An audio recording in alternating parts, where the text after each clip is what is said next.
in Congress, July 4th, 1776. The unanimous declaration of the 13 United States of America. When in the course of human events it becomes necessary for one people to dissolve the political bands which have connected them with another,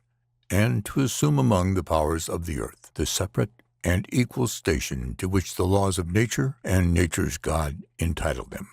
a decent respect to the opinions of mankind requires that they should declare the causes which impel them to the separation.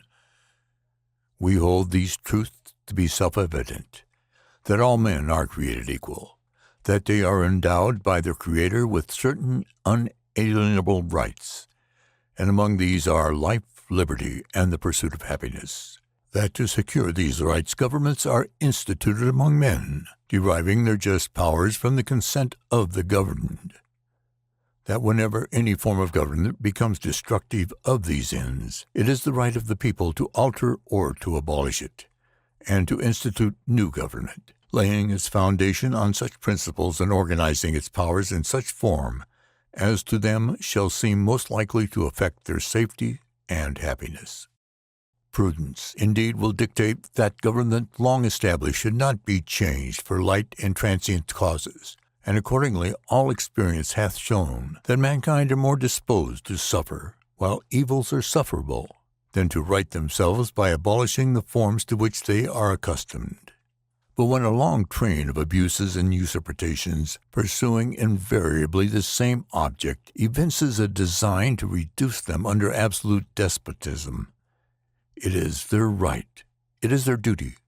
to throw off such government, and to provide new guards for their future security. Such has been the patient sufferance of these colonies, and such is now the necessity which constrains them to alter their former systems of government.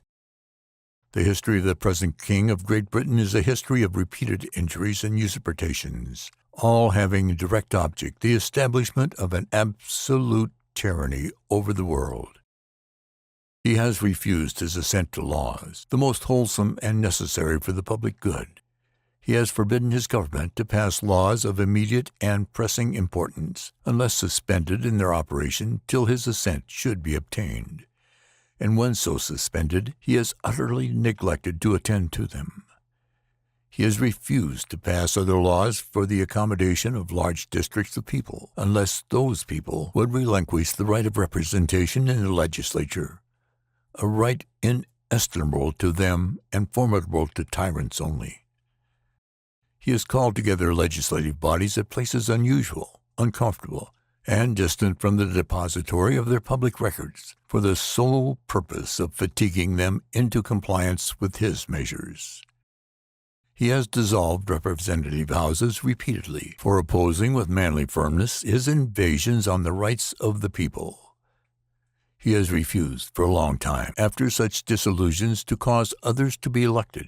whereby the legislative powers, incapable of annihilation, have returned to the people at large for their exercise, the state remaining in the meantime exposed to all the dangers of invasion from without and convulsions within.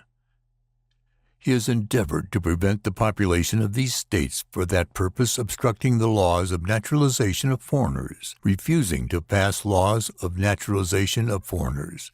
refusing to pass others to encourage their migrations hither,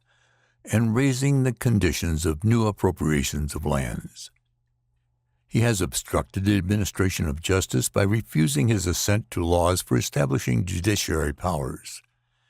He has made judges dependent on his will alone for the tenure of their offices and the amount and payment of their salaries. He has erected a multitude of new offices and sent hither swarms of officers to harass our people and eat out their substance. He has kept among us in times of peace standing armies without the consent of our legislators. He has affected to render the military independent of and superior to the civil power.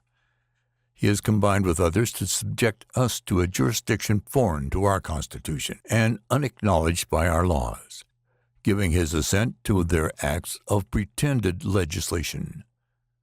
for quartering large bodies of armed troops among us, for protecting